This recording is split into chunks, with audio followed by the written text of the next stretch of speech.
பார்க்க போறது அதோட தொடர்ச்சி இதுவரைக்கும் நம்ம பார்த்துட்டு இருக்க ப்ரீவியஸ் இயர் கொஸ்டின் பேப்பரோட தொடர்ச்சி தான் இன்னைக்கு நம்ம பார்க்க போறோம். ஸோ இதுல வந்து இந்த கொஸ்டின் பாருங்க, 6th கொஸ்டின், பிஎஃப்ஏஎஸ் பற்றிய சரியான கூற்று எதுன்னு கேட்குறாங்க. இந்த பிஎஃப்ஏஎஸ் அப்படின்னா என்ன? பெர்ஃப்ளோரோ பாலி ஃப்ளோரோ ஆல்கைல் பொருட்கள். இது பொதுவாக ஸ்கூல் புக்கில் இல்லை, நானும் தேடி பார்த்துட்டேன். ஒருவேளை பழைய கெமிஸ்ட்ரி புக்கில் இருக்க வாய்ப்பு இருக்கு, இப்போ இருக்க புக்கில் இல்லை. ஸோ இது அப்படியே நம்ம ஏஐல அடிச்சு பார்த்தோம் அப்படின்னா இவ்வளோதான் கண்டென்ட் இருக்கு. ஸோ இது வந்து ஒரு பெயிண்ட் தான். இது வந்து பெயிண்ட் தொழிற்சாலைகள்ல இருக்கு, ஏன்னா இது ஒட்டாத தன்மை கொண்டதான். ஸோ அதனால இது வந்து ஒரு கெமிக்கல் தான். பிஎஃப்ஏஎஸ் அப்படின்னா பெர்ஃப்ளோரோ பாலிஃப்ளோரோ ஆல்கைல் பொருட்கள் அப்படின்னு சொல்றாங்க, சப்ஸ்டன்ஸ். அதாவது பினா பெர்ஃப்ளோரோ, பிஎஃப் ஏ பாலிஃப்ளோரோ ஆல்கைல் சப்ஸ்டன்ஸ் அப்படிங்கிறதுக்கான சுருக்கம் தான் பிஎஃப்ஏஎஸ். இது பொதுவாக பெயிண்ட்களில் தொழிற்சாலைகளில் பயன்படுத்துகிறோம்.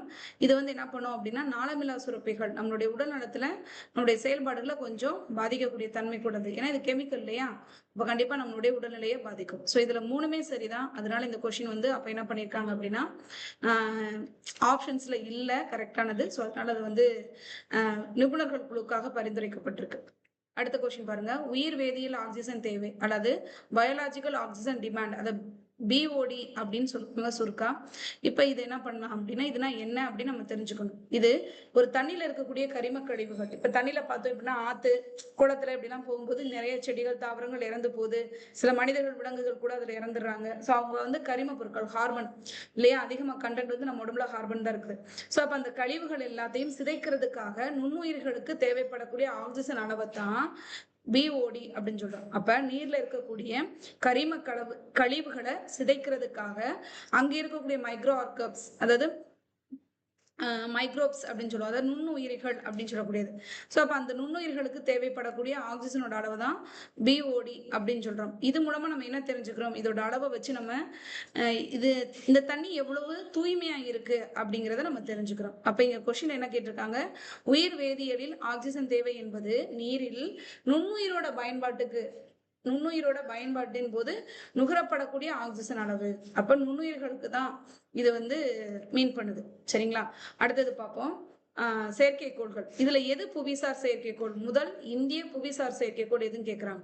இப்ப இந்த இன்சாட் அப்படின்னு நம்ம பார்த்தோம் அப்படின்னா, இன்சாட் அப்படிங்கிறது இஸ்ரோ நிறுவனத்தால் அனுப்பப்பட்டது. மற்றபடி லேண்ட்சாட், இக்னோவஸ், அப்புறம் குவிக் பேர்டு இதெல்லாமே அமெரிக்காவால் அனுப்பப்பட்டதுதான். ஸோ இந்த இன்சாட் அப்படிங்கிறது எப்படி அனுப்பியிருப்பாங்க அப்படின்னா, பூமியின் வேகத்திற்கு இணையாக அனுப்பப்பட்ட ஒரு ஜியோ ஸ்டேஷனரி சேட்டலைட். இப்போ ஜியோ ஸ்டேஷனரி அப்படின்னா என்ன, அதே மாதிரி புவியோட நிலை பாதைனா என்ன, சூரிய ஒத்திசைவு பாதைனா என்னன்னு பேசிக்கா நம்ம சில விஷயங்கள் தெரிஞ்சுக்கணும். இப்போ வந்து பூமியோட நிலைப்பாதை, அதாவது பூமியை தொடர்ந்து கண்காணிக்கிற மாதிரி ஒரே இடத்துல சுமார் 35,000 கிலோமீட்டர் உயரத்துல நிறுத்தப்படும் ஜியோ ஸ்டேஷனரி. இதே வந்து சன்னோட ஒத்திசைவு பாதை அப்படின்னு சொல்லும்போது இது வந்து ஒரு 600 இருந்து 800 கிலோமீட்டர் உயரத்துல தான் இருக்கும். ஆனா இது எப்படின்னா பூமியை சுத்தி வளம் வரும். சூரிய ஒத்திசைவு பாதை அப்படின்னு சொன்னாலும் இது வந்து பூமியை முழுக்க சுத்தி வரும், பூமியை வந்து முழுசா சுத்தி வரும். ஆனா இந்த புவி நிலைப்பாதையில நிலைநிறுத்தப்பட்டது எப்பயுமே ஒரே ஒரு இடத்துல மட்டும்தான் தெரியும்.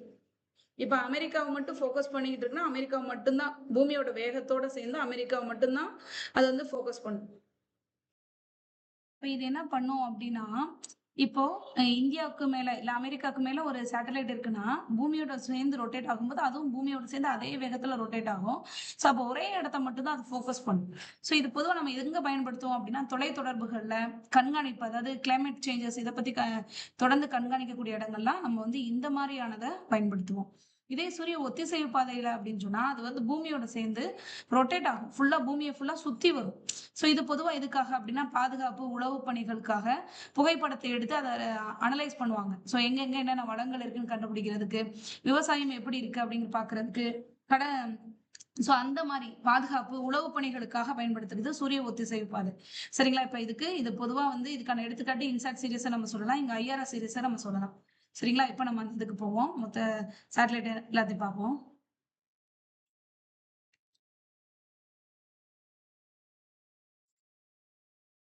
சரி, இப்ப இந்த கொஸ்டினுக்கு ஆன்சர் வந்து இன்சாட் தான். ஏன்னா இன்சாட் தான் வந்து ஒரு ஜியோ ஸ்டேஷனரி சேட்டலைட். 35,000 கிலோமீட்டர் உயரத்துல இந்த நிலைநிறுத்தப்படுது. இன்சாட் 3D அப்படிங்கிறது 2013 இஸ்ரோவால அனுப்பப்பட்ட ஒரு சேட்டலைட். சரிங்களா? சரி, இது பூமியோட வேகத்திற்கு இணையாக ஒரு குறிப்பிட்ட உயரத்துல தான் நிலைநிறுத்தப்படும். அதாவது தொடர்ந்து ஒரே அப்ப பொதுவா இது என்ன பண்ணும், பூமியை தொடர்ந்து கண்காணிச்சு துல்லியமான வானிலை தரவுகளை தருதான். ஸோ அது இல்லாம இந்தியாவோட ஒரு குறிப்பிட்ட பகுதியை மட்டும்தான் இது தொடர்ந்து எப்போதுமே ஃபோக்கஸ் பண்ணும். ஸோ இதுல இருக்கக்கூடிய கருவிகள் பார்த்தா இமேஜர், சவுண்டர், தகவல் சேகரிப்பு அமைப்பு, தேடுதல் மற்றும் மீட்பு. ஸோ இந்த மாதிரி இதுல மேம்படுத்தப்பட்டதுன்னு வந்து அடுத்தடுத்து 2 அனுப்பியிருக்காங்க, 3DS 3DR. ஸோ இந்த 3 அமைப்பும் சேர்ந்துதான் நம்மளுக்கு என்ன துல்லியமான தகவல்களை கொடுத்துட்டு இருக்காங்க. இதன் அடிப்படையில நம்ம வானிலை முன்னறிவிப்பு செய்யறது, அப்புறம் வந்து ஏதாவது ஒரு பாதிப்பு, ஏதாவது கப்பல்கள்ல ஏதாவது பிரச்சனை அப்படின்னா, கப்பல்ல அல்லது ஏரோப்ளைன்ல ஏதாவது விபத்து, அந்த மாதிரி விஷயங்கள் வந்து உடனே இது என்ன பண்ணும், தகவலை அனுப்பும். அடுத்து லேண்ட்சாட் 8. லேண்ட்சாட் 8 அப்படிங்கிறது நாசா மற்றும் அமெரிக்காவோட புவியியல் ஆய்வு நிறுவனம் சேர்ந்து அனுப்பக்கூடிய ஒரு புவி கண்காணிப்பு செயற்கைக்கோள். இது 2013 அனுப்பப்பட்டது. இதுல 2 கருவிகள் இருக்கு, OLI மற்றும் TIRS. ஸோ OLI அப்படின்னா ஆபரேஷனல் லேண்ட் இமேஜர். ஸோ லேண்டை வந்து போட்டோ எடுக்கக்கூடியது. TIRS அப்படின்னா வெப்பத்தை வந்து சென்சார் பண்ணக்கூடியது, தெர்மல் இன்ஃப்ராரெட் சென்சார். ஸோ அப்போ வெப்ப கதிர்வீச்சுகளை வந்து சென்சார் பண்ணக்கூடிய அமைப்பு. ஸோ இது என்ன பண்ணும் அப்படின்னா நிலப்பரப்பு மற்றும் இயற்கை வளங்களை துல்லியமா படம் எடுத்து காட்டும். இது சூரியனோட ஒத்திசைவு சுற்றுப்பாதையில 705 கிலோமீட்டர் உயரத்துல இருக்கு. இது பொதுவா 16 நாட்களுக்கு ஒரு முறை படத்தை எடுத்து கொடுக்கும். ஆனா இதுக்கப்புறம் லேண்ட்சாட் 9 ஒன்று அனுப்பிச்சாங்க, அது 8 நாளைக்கு ஒரு முறை வந்து போட்டோஸ் எடுத்து அனுப்புது. அப்புறம் இக்னாஸ் அப்படிங்கிறது என்னன்னா ஒரு வணிக ரீதியான செயற்கைக்கோள். ஆக்சுவலா இக்னாஸ் 1 அப்படிங்கிறது தோல்வி, இதுவும் அமெரிக்கால அனுப்பப்பட்டதா. இக்னாஸ் 2 தான் வந்து வெற்றிகரமாக செலுத்தப்பட்டிருக்கும் முதல் வணிக ரீதியாக உயர் தெளிவுத்திறன் கொண்ட ஒரு புவி கண்காணிப்பு செயற்கைக்கோள். இந்த செகண்ட் ஒன் மாதிரிதான். சரிங்களா? அப்ப இதுவும் ஒரு 600ல இருந்து 800 கிலோமீட்டர் உயரத்துல இருக்கு. அடுத்து குவிக் பேர்ட் அப்படிங்கிறது இந்த இக்னாஸ்க்கு போட்டியா அனுப்பப்பட்ட இன்னொரு வணிக ரீதியான ஒரு தனியார் மூலமா அனுப்பப்பட்ட ஒரு சேட்டலைட் தான். ஸோ அப்ப உலகின் வணிக ரீதியான உயர் தெளிவுத்திறன் கொண்ட புவி கண்காணிப்பு செயற்கைக்கோள் அப்படின்னு நம்ம வந்து இந்த இக்னாஸையும் பிளஸ் அதுக்கு முன்னாடி குவிக் பேர்டையும் நம்ம சொல்லலாம். சரிங்களா?